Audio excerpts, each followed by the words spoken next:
নমস্কাৰ জোনাক এডুকেশ্যনলৈ আপোনালোক সকলোকে স্বাগতম জনালো আগন্তুক পৰীক্ষা ডিএমই তথা অসমৰ বিভিন্ন প্ৰতিযোগিতামূলক পৰীক্ষাৰ সুবিধা হোৱাকৈ এটা ভিডিঅ' সিৰিজ প্ৰস্তুত কৰিছো আৰু আজি এই বিজ্ঞান বিষয়ৰ ৩ নম্বৰ পাঠটো আপোনালোকলৈ আগবঢ়াইছো আহকচোন আমি প্ৰশ্নসমূহ চাওঁ question number 1 The SI unit of pressure is চাপৰ SI একক কি সুধিছে চাপৰ SI একক হৈছে পাস্কেল বি অপচনটো আমাৰ শুদ্ধ হ'ব Question number 2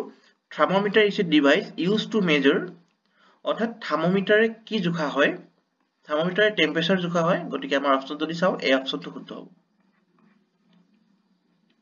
Question number 3 শব্দৰ বেগ সৰ্বোচ্চ কত হয় The velocity of sound is maximum in এতিয়া আমি যদি চাও শব্দৰ বেগ নেথাকিব ভ্যাকুয়ামত শব্দৰ কোন ধৰণৰ বেগ নহব বা শব্দ সঞ্চাৰিত নহব আৰু শব্দৰ বেগ আটাইতকৈ বেছি হ'ব কঠিন পদাৰ্থত গটিকে সলিড হ'ব আমাৰ বি অপচনটো শুদ্ধ হ'ব যিমানে কঠিন হয় শব্দৰ বেগও তাতে সৰ্বোচ্চ হৈ গৈ থাকে Question number 4 ওম কিহৰ ইউনিট হয় ওম এই ইউনিটটো হৈছে আমাৰ ইলেক্ট্ৰিক্যাল ৰেজিস্ট্যান্সৰ হয় অৰ্থাৎ বৈদ্যুতিক প্ৰতিৰোধৰ হৈছে এসআই একক ওম হয় গটিকে আমাৰ বি অপচনটো শুদ্ধ হ'ব Question number 5 Who developed the first thermometer প্ৰথম যি থাৰ্মোমিটাৰ সেই থাৰ্মোমিটাৰ কোনে আৱিষ্কাৰ কৰিছিলে হে হ'ব গেলিলিও আমাৰ ডি অপচনটো শুদ্ধ হ'ব Question number 6 The sky appears blue due to আকাশৰ ৰং নীলা কিয় হয় আকাশৰ ৰং নীলা হোৱাৰ মুখ্য কাৰণ হৈছে ডিসপ্ৰেশন অফ লাইট অৰ্থাৎ আমি যদি এক অসমীয়াত কওঁ তেতিয়া হলো পোহৰৰ বিক্ষেপণৰ বাবে এই আকাশৰ ৰং নীলা হয় গতিকে আমাৰ বি অপচনটো শুদ্ধ হ'ব Question number 7 Who discovered electron electron কোনে আৱিষ্কাৰ কৰিছিলে ইলেক্ট্ৰন আৱিষ্কাৰ কৰা বিজ্ঞানীজন হৈছে অপচনসমূহৰ ভিতৰত ডি অৰ্থাৎ জে থমসন আৰু যদি চাও আমাক যদি খুতে প্ৰটন কোনে আৱিষ্কাৰ কৰিছিলে তেতিয়া হ'ব আৰ্নেষ্ট ৰাদাৰফোৰ্ড পৰৱৰ্তী প্ৰশ্ন লাইছো Question number 8 ত আছে What is the most abundant elements found in the earth's crust অৰ্থাৎ পৃথিৱীৰ খোলাত পোৱা আটাইতকৈ কি মৌলটো আটাইতকৈ প্ৰচুৰ পৰিমাণে পোৱা যায় আটাইতকৈ প্ৰচুৰ পৰিমাণে পোৱা মৌলটোৱে হৈছে এলুমিনিয়াম আমি সকলোৱে জানো গতিকে আমাৰ সি অপচনটো শুদ্ধ হ'ব Question number 9 Which of the following is commonly named as caustic soda caustic soda common নামটো কি কৈছে caustic soda যদি কমন নাম হয় তেতিয়া আমি যদি চাও সি অপচনটো শুদ্ধ হ'ব সোডিয়াম হাইড্ৰক্সাইড গতিকে আমাৰ option C is the correct answer Question number 10 soda water contains soda water কি থাকে সুধিছে আমাক যদি আমি অপচন চাও সোডা ওয়াটাৰত মিহলি থাকে কাৰ্বন ডাই অক্সাইড গতিকে আমাৰ সি অপচনটো শুদ্ধ হ'ব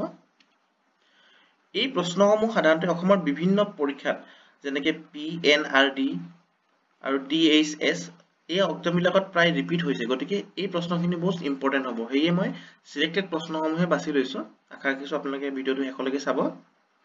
পৰৱৰ্তী প্ৰশ্ন লাইছো Question number 11 Who is the called father of genetics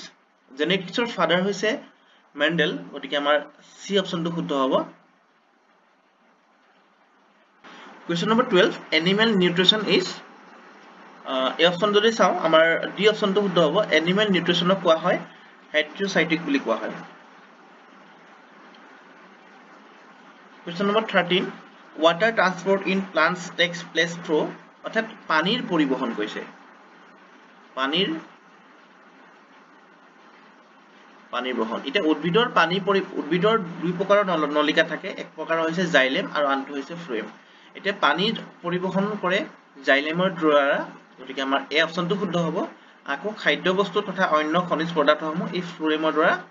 সঞ্চাৰিত হয় গতিকে পানীৰ ফলে আমাৰ জাইলেম হ'ব এই অপচনটো আমাৰ শুদ্ধ হ'ব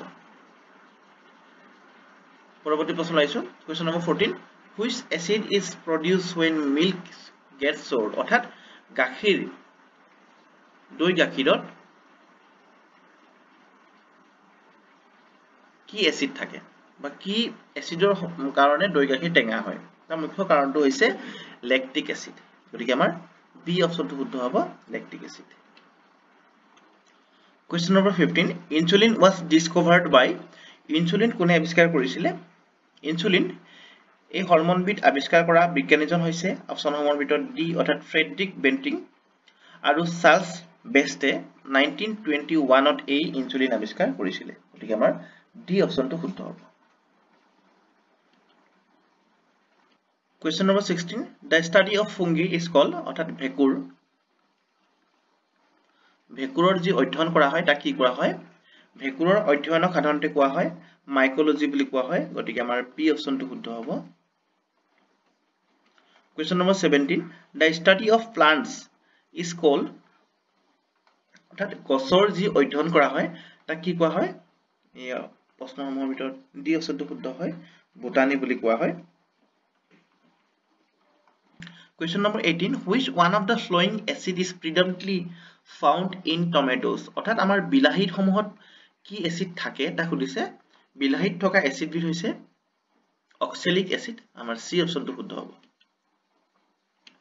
Question number 19 Which one among the following hormones inhibits the growth activity in plants অৰ্থাৎ কি কৈছে যে উদ্ভিদৰ বৃদ্ধিত বাধা দিয়া উদ্ভিদৰ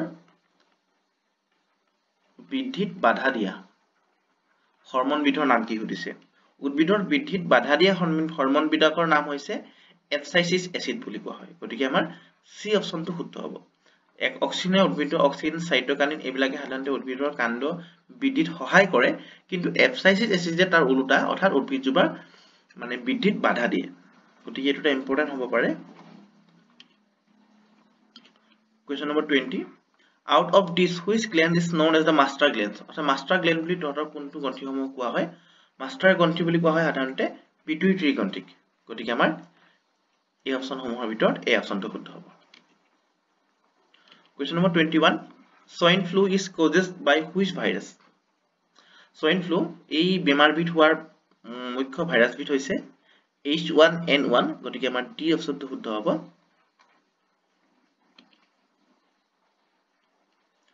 Question number 22 The largest ape is ape মানে হৈছে নেষ্ট থকা এবিধ প্ৰাণী গতিকে নেষ্ট থকা আমি যদি প্ৰাণী আটাইতকৈ ডাঙৰ হয় বৰ্তমান জীয়াই থকা হেয়া হৈছে গৰিলা হ'ব গতিকে আমাৰ সি অপচনটো শুদ্ধ হ'ব আজি শেষৰটো প্ৰশ্ন Question number 23 The study of heart is known as এই অপচনসমূহৰ ভিতৰত এটা অপচন আপোনালোকে কমেন্ট কৰি জনাবচোন পৰৱৰ্তী সময়ত আপোনালোক সকলোকে নতুন এটা ভিডিঅত লগ পোৱাৰ প্ৰতিশ্ৰুতিৰে আজিৰ ভিডিঅটো ইয়াতে সমাপ্ত কৰিছো ধন্যবাদ